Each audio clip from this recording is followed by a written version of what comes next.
A lonely roar echoes across Zambia's Lua Plain. There is no answer. There hasn't been for years. Poaching has wiped out her kind. For 5 years, she has had to survive alone. But this year, her world could change. Will she finally find a mate? Or will she remain the last lioness? There is a place in southwestern Zambia so remote that until recent years, only the most intrepid explorers ever reached it. It's called Lua Plain, a sprawling floodplain that stretches over 3,500 square kilometers.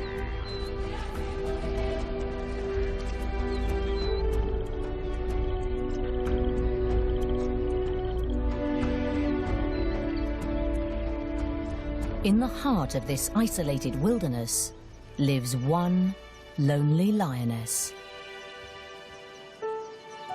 She is known as Lady Lua, and she's in her prime. All her instincts drive her to find a mate, have cubs, and form a pride of her own. But she can't. She's alone here. There isn't another lion for hundreds of kilometers. It was humans that sealed her fate. For though few outsiders make it to Lua Plain, some of those that have changed it forever. This is a wounded land. In the late 1990s, poaching tore through its wildlife populations. As the Angolan War raged, soldiers and villagers slaughtered Lua's herds for food, while a scourge of illegal trophy hunters stole its most majestic creatures. Animals once plentiful on the plain disappeared. Wild dog, buffalo, eland, all gone. Prey shortage and trophy hunting drove the once thriving lion population to collapse.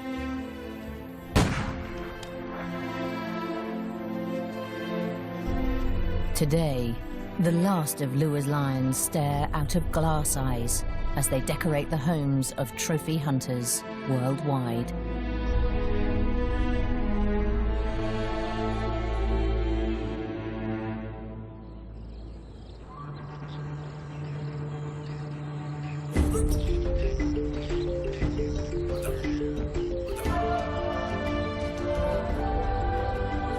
Since 2003, this land has been protected by the African Parks Network. The poaching has all but ceased, and its wildlife populations have begun to recover. The wildebeest herds are slowly swelling to their former glory, and many species have been translocated back onto the plain.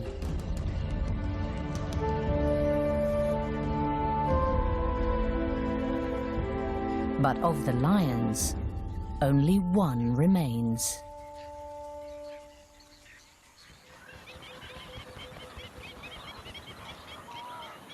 Surprisingly, she's in peak condition.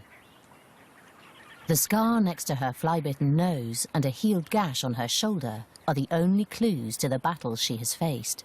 But surviving as a solitary lioness on these plains isn't easy. Her first concern is food. By the height of the rains in mid-December, scores of wildebeest roam the plain.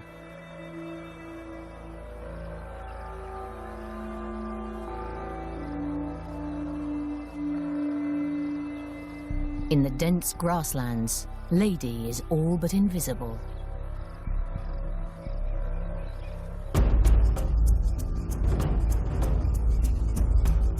Her tawny coat provides perfect camouflage, and an animal grazing in the tall grass wouldn't see her coming.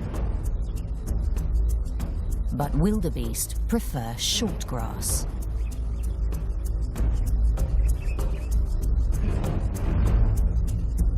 They keep to the open plain, where hopeful predators have nowhere to hide.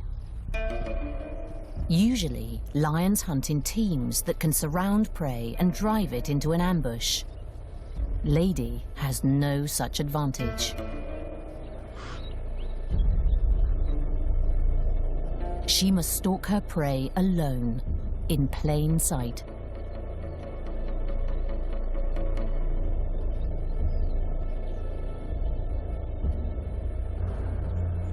She must choose her target well, an animal on the outskirts of the herd that has let its vigilance slip.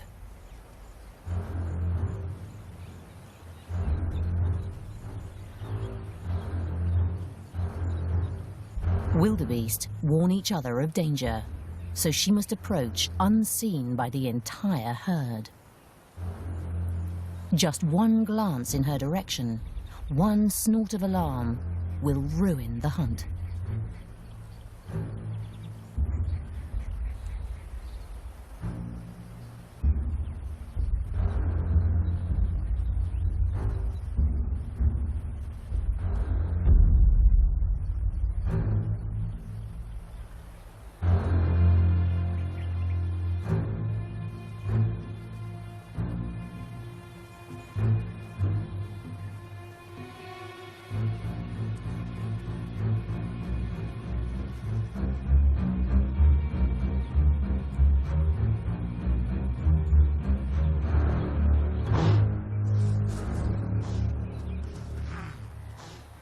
Just like that, the hunt is over.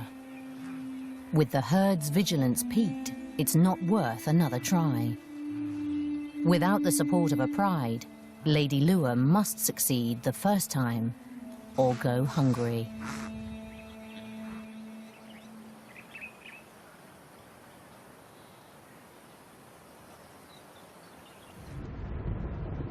In 2005, a South African cameraman named Herbert Brouwer came to Lure to film spotted hyenas. By that time, Lady Lure had been alone for at least 2 years. Back then she was a myth, literally a whisper about this mysterious line that roams the plains. She'd been rarely seen, and if then only at a distance. But on our first day of the first assignment, suddenly there she was, right in front of our eyes.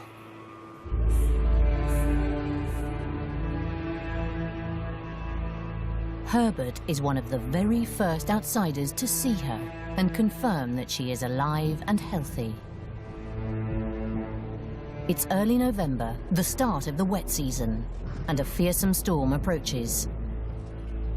Lady Lure will use it to her advantage.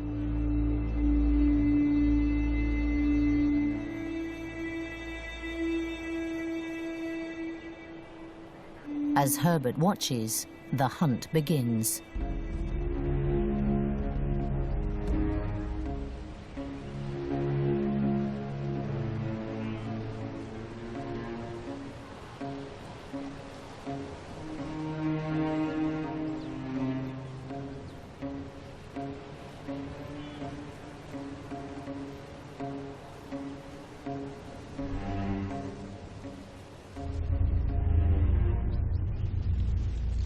The new calves make perfect targets.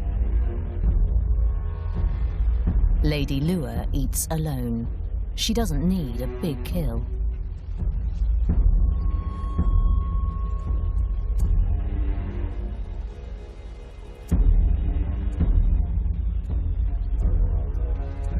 A calf will keep her going for almost a week.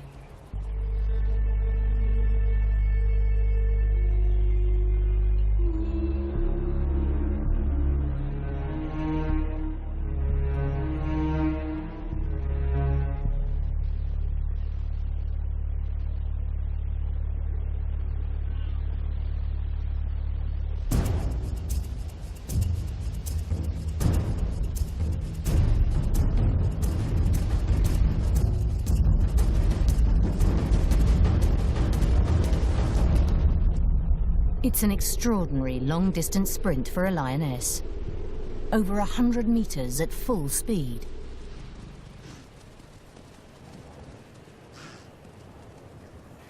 I was amazed not only how fast, but also how far she ran.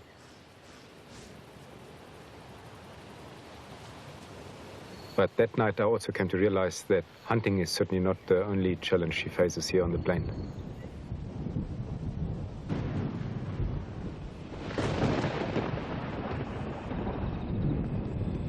Lady Lua is the only lioness here, but she's not the only predator.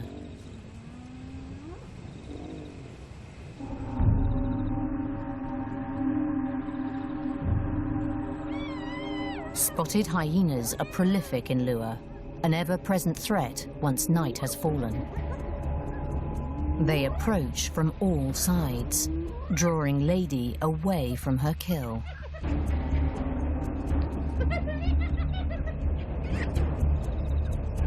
It's a cunning diversion. And an easy steal.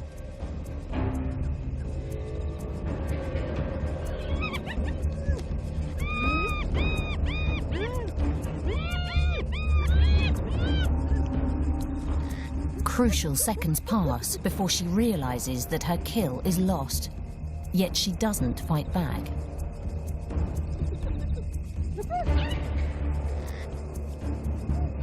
Her small, half-eaten carcass is not worth a fight with half a dozen hyenas. Lady's survival hinges on avoiding conflict, as much as it does on making kills. In the months following the first sighting, Herbert keeps a constant vigil for Lady on his filming expeditions.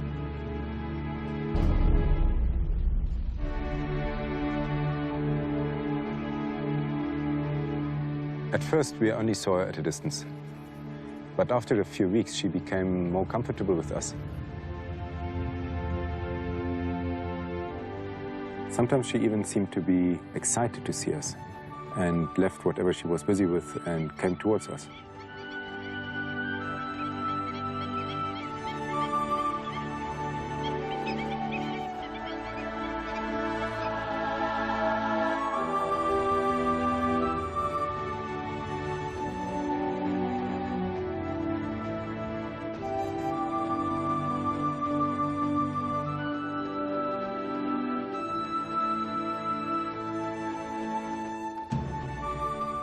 I think we were the first animals in years that she approached that were not running away. And she slowly tested the waters to actually see how far she could trust us.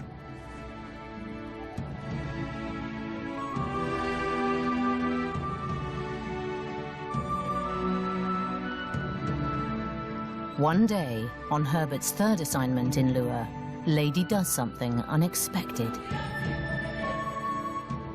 She came towards our vehicle, and when she was really close, just a few meters away, she rolled over, almost as if she wanted to show that she trusted us.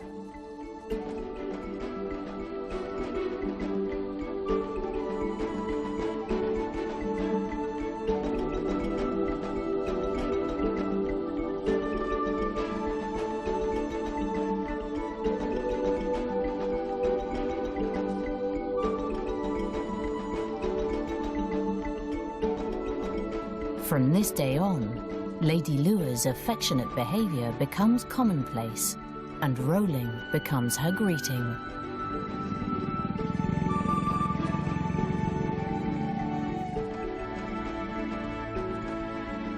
We knew she recognized us and that she somehow started bonding with us. Otherwise, she would not come and do it so often.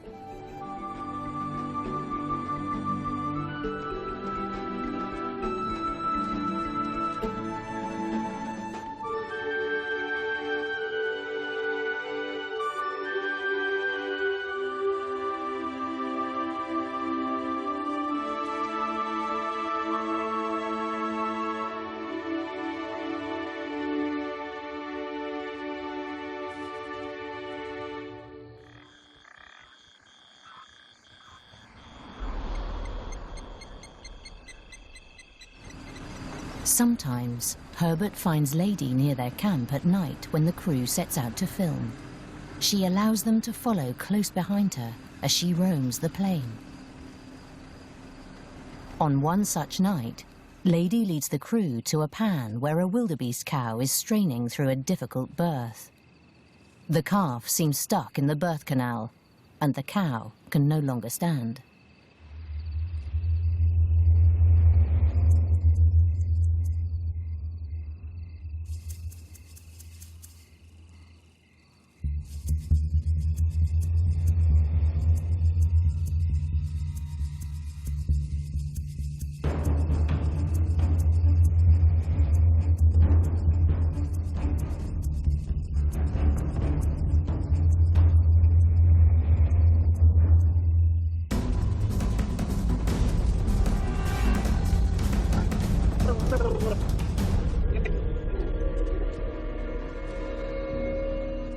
It's over in seconds, an almost merciful end for the struggling mother.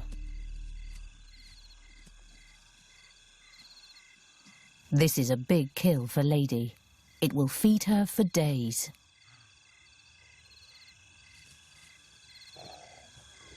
The cow is silenced quickly, but its bleating during the birth may have been heard. Lady tries to drag the heavy pregnant carcass into the cover of taller grass. But it's too late. She's been discovered.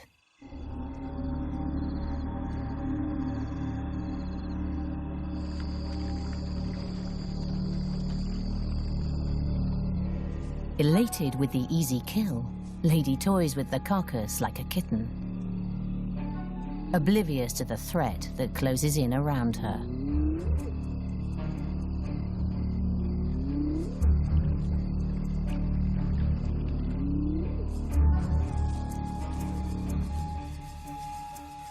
By the time she hears them, she is surrounded.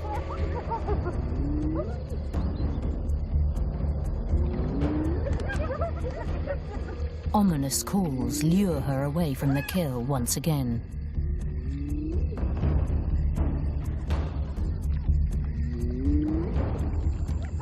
As she wades out to meet the challenge, the hyenas seize their opportunity. Coming in from all sides, the thieving horde makes off with the carcass and tears it apart in true hyena style. But Lady will not be defeated so easily.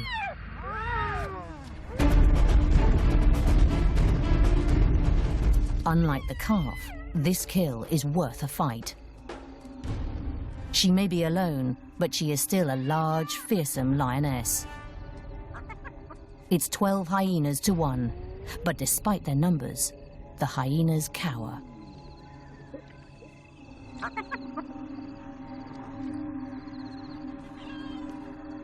She eats alone on the carcass, as a dozen hungry eyes watch and wait in the shadows.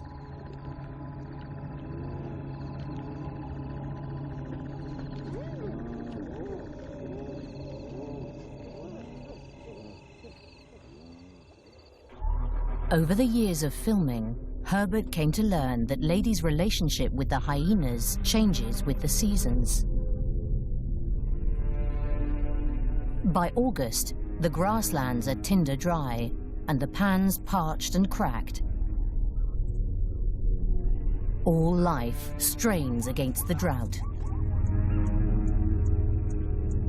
The wildebeest herds head for greener pastures up north, leaving only a few tough bulls for prey. In these sparse times, every scrap counts. For many predators, scavenging becomes a necessary part of life. Lady will steal the hyenas' kills as often as they steal hers. In the dry season, they are mortal enemies, and Lady fights for every carcass.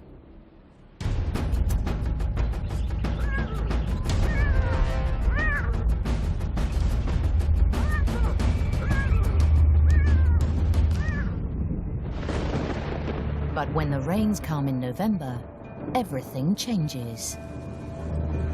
Weeks of unrelenting downpours drench the landscape. Lured by the lush new vegetation, the wildebeest herds flood back onto the plains in a migration second only to the Serengeti.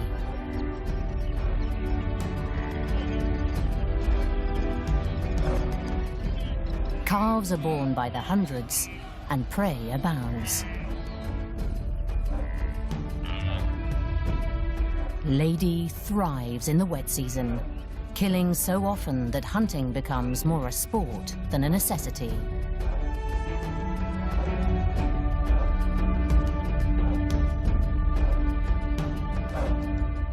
With so much prey, tensions between her and the hyenas diminish. Sometimes she'll calmly abandon a fresh kill, preferring to roll around Herbert's vehicle as her prize is pilfered. With so much to go around, it's hardly worth a fight.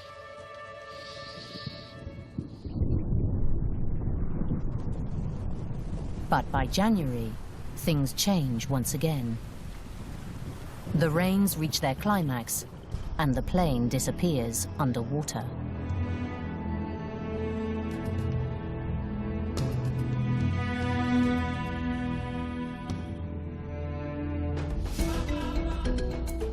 Lure becomes largely inaccessible, and how Lady hunts in the flood is a mystery. Yet season after season, the lonely lioness overcomes the odds stacked against her. With each year of filming here on the plains, I understood her behavior better and better. And I realized she's not only surviving, she's thriving. That there was one thing, though, she could not overcome, and that was her loneliness, her isolation. But it took me 3 years to understand how lonely she really was. After a night of filming, Herbert and his crew return to camp. They are not alone.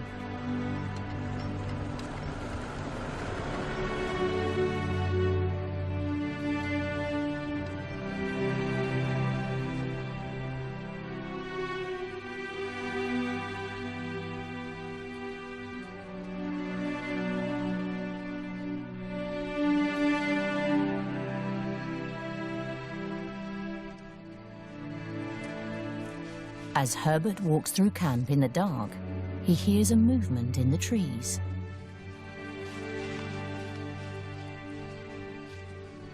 I heard something, and then I saw something in the dark, and it was her. But I was not afraid.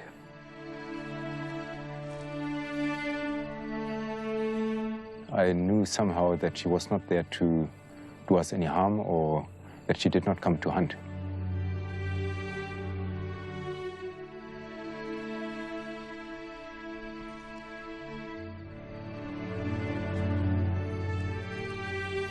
That night, somehow, a bond was forged between us.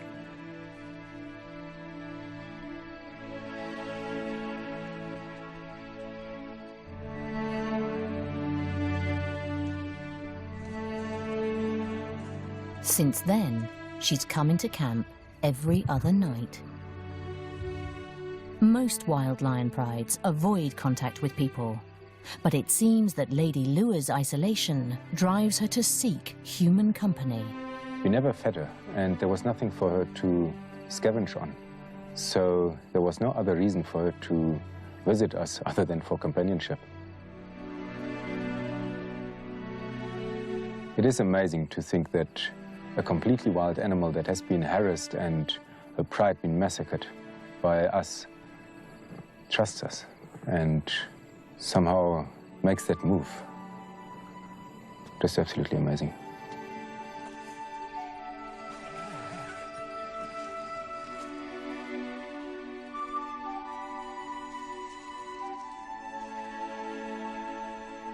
Sometimes she would lie next to the tent.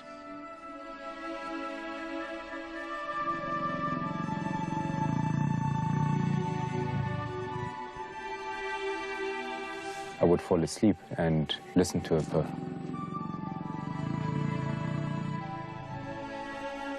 And the next morning I would wake up and she was still there.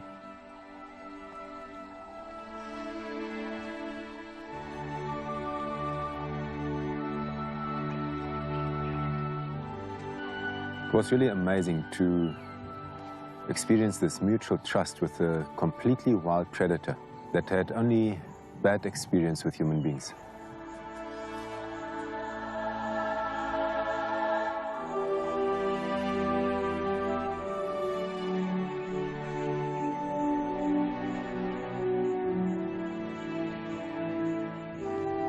She's obviously following me because she's looking for company.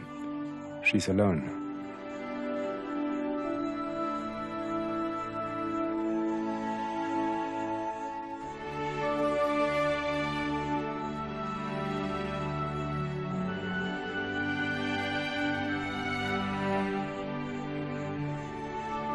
As much as I care for Lady Lua, I know that I must keep my distance. She's a wild animal and we want to keep it that way. We cannot allow her to close the distance too much because that would invariably invite an accident. And that is the last thing we want to have. Herbert doesn't allow Lady to come closer than about 5 meters. But she keeps trying to get his attention. I knew something had to change when she started changing her behavior. She scratched the trees. She even destroyed the seat of the Land Cruiser. And I realized I could never be the mate she was looking for. She really needed a companion of her own kind. At last, in October of 2008, this may just be possible. Herbert is not the only one who's been following Lady Lua's plight. Craig Reed of African Parks manages Lua Plain National Park. And for the last 2 years, he's been hatching a plan to bring lions back to Lua.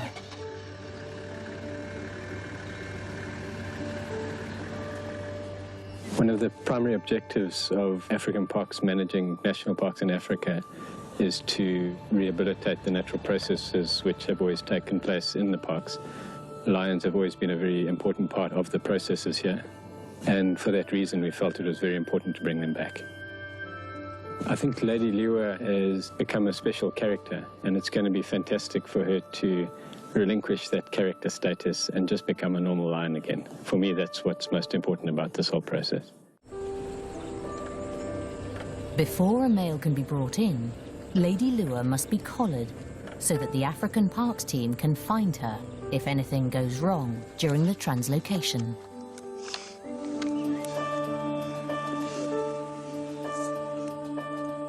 Despite vet Ian Parsons' special care, sedation can be a traumatic experience for any wild animal. But will it be enough to shake her newfound faith in humans?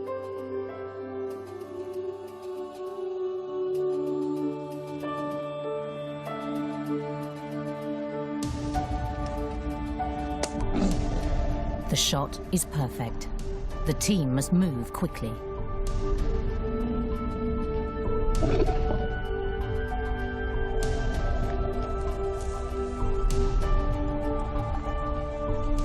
This was the first time I touched her, and I must say she has got an incredible presence. But I keep wondering how she will react to the whole process. I really hope that she does not go back into hiding after all this.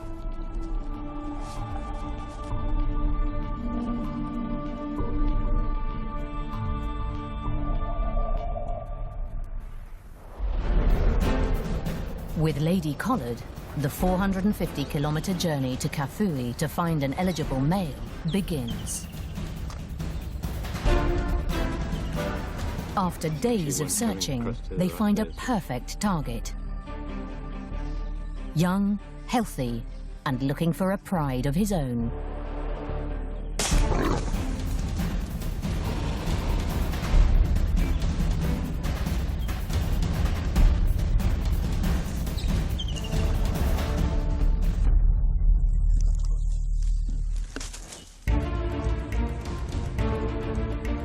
The team are elated. But getting the male to lure won't be easy. It's the dry season, and the long road back is riddled with pitfalls.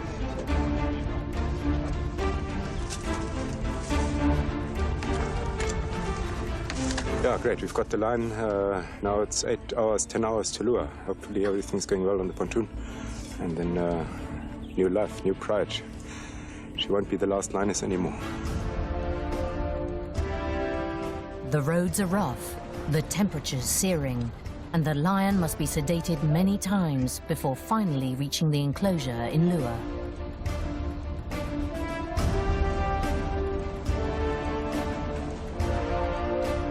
After 11 long hours, they arrive at last.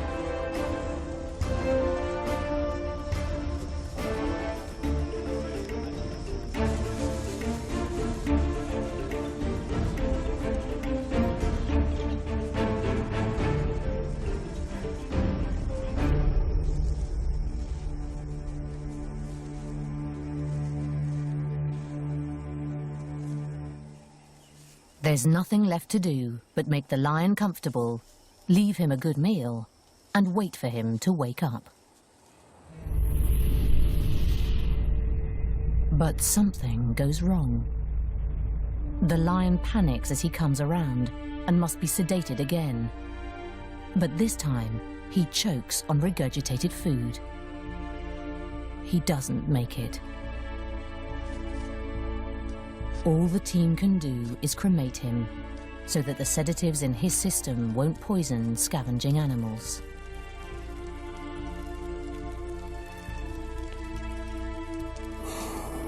This is very disappointing. This is my lion who was going to be the beginning of a new pride for the lady. All gone. I don't even know whether she's accepted that collar. How she will react to us humans, to me.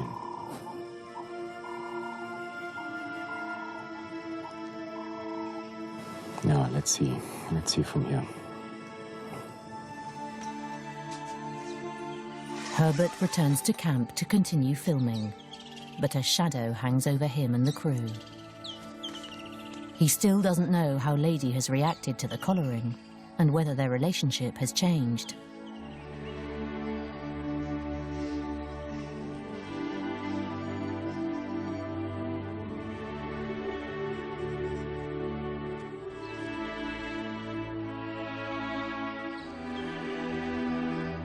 She is waiting for him, as trusting as ever.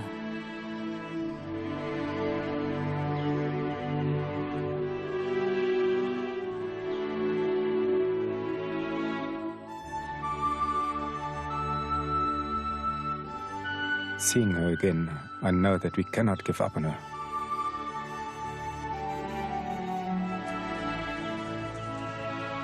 African Parks is already planning a second translocation, learning from the first failed attempt. This time, they wait almost 8 months for the end of the rains, when much of the region remains underwater. On the 11th of May 2009, the team returned to Kafue. As the sun sets, audio recordings of lionesses roar out over the valley, luring hopeful young male lions into the area with the irresistible promise of mates.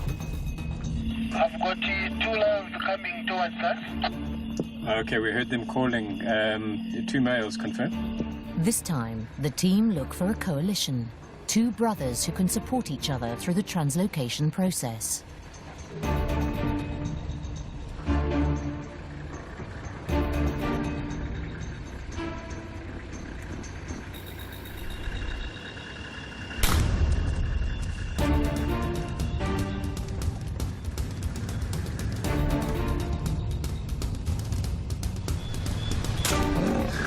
Caused a drop of blood pressure, but she's breathing beautifully. Heart rate's normal.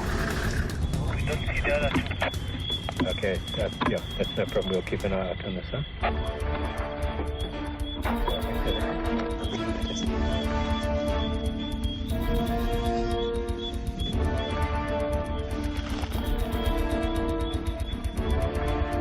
Let's roll him over.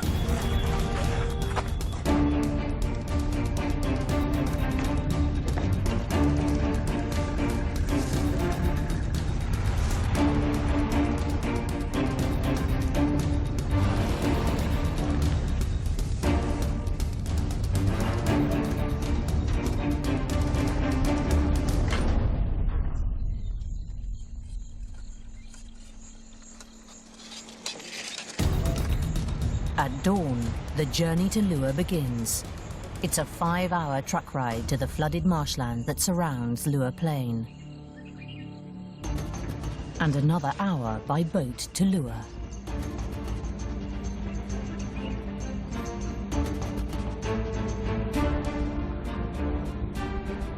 Crossing the marshes halves the journey. The team need to move fast. Dr. Parsons wants to administer as little sedative to these lions as possible, and this dose will wear off by the hour.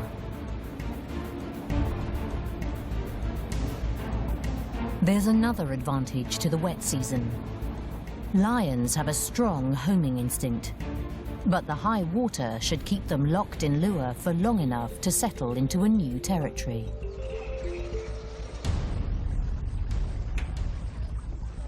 Locals throng to see the new arrivals as the last leg of the journey begins.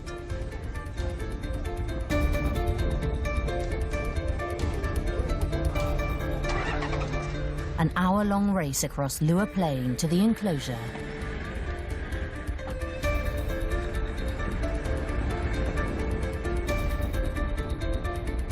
Time is everything. The males will start to come round soon. The team need to get them safely into the enclosure before they're awake enough to be dangerous.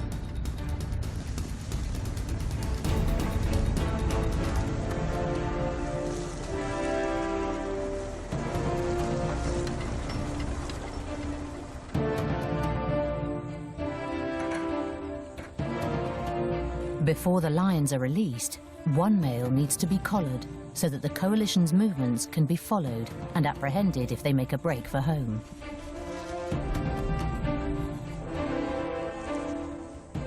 Every second is crucial now.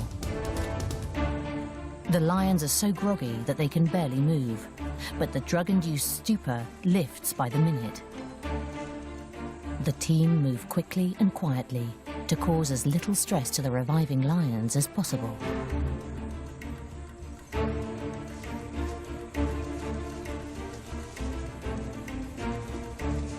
They'll stay in this enclosure, known as a boma, for about 2 weeks, to prevent them from harming Lady or trying to escape back to Kafui as they acclimatise to their new environment. For Dr. Ian Parsons, the translocation so far is a success. Okay, the lions have arrived. They're here now and lying peacefully, waking up slowly, surfacing from the anesthetic. And we hope that that'll continue. It'll take about another half an hour to an hour for them to be fully awake. And all being well, they'll have an uneventful recovery. The team wait out the last hours at a distance to make sure that the males wake up without complications.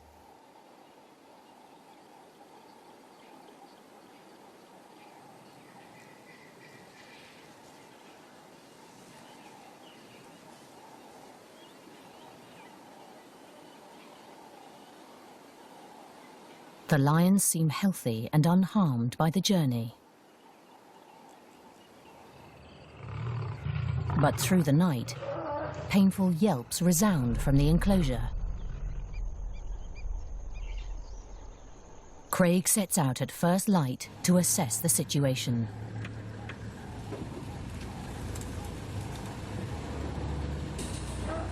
The lions are challenging the electric fence.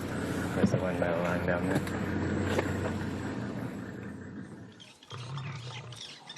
The males are agitated, with grazes from their assaults at the fence, but otherwise unharmed.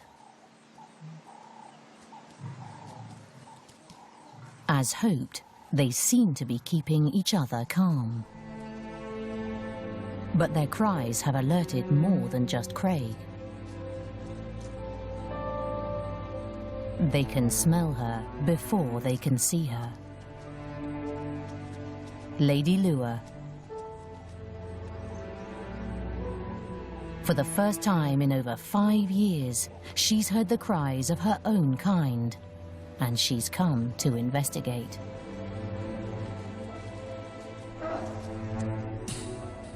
Experience tells the males to be on the defensive.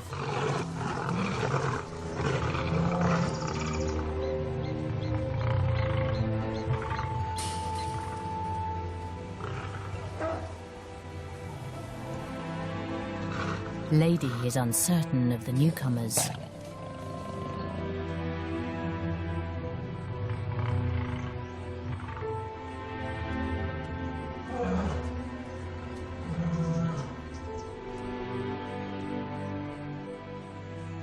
She marks around the enclosure to assert herself. But the tension is short-lived. Over the next 4 days, the lions settle.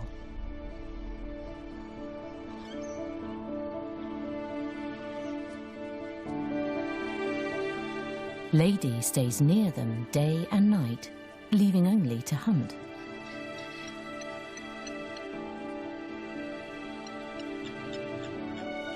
Aggression seems to turn to curiosity. Fear to security.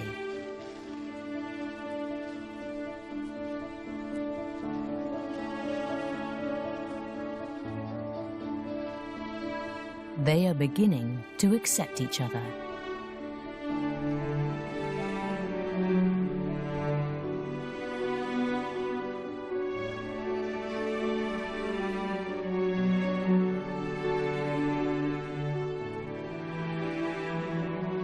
Everything seems to be going perfectly according to plan. Until, on the 5th day, Herbert and his crew make a shocking discovery. When they arrive at the enclosure, the lions are nowhere to be seen. So Timo, just have a look here. Herbert's tracker, Jacob Tembo, discovers something far more disturbing.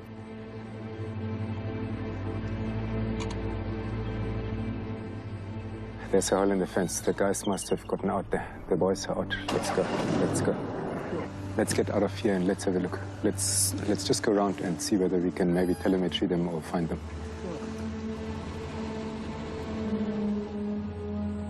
The implications are devastating.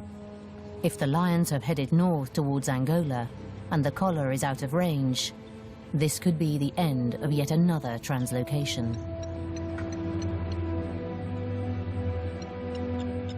But it's not.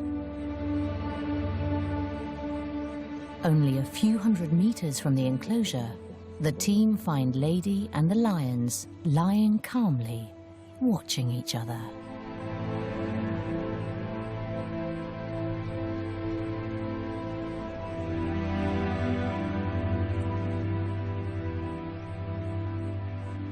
Lady begins to roll.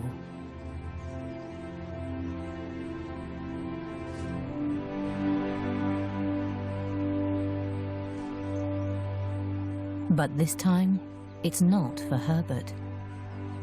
It's for her first real mates in a lifetime of loneliness.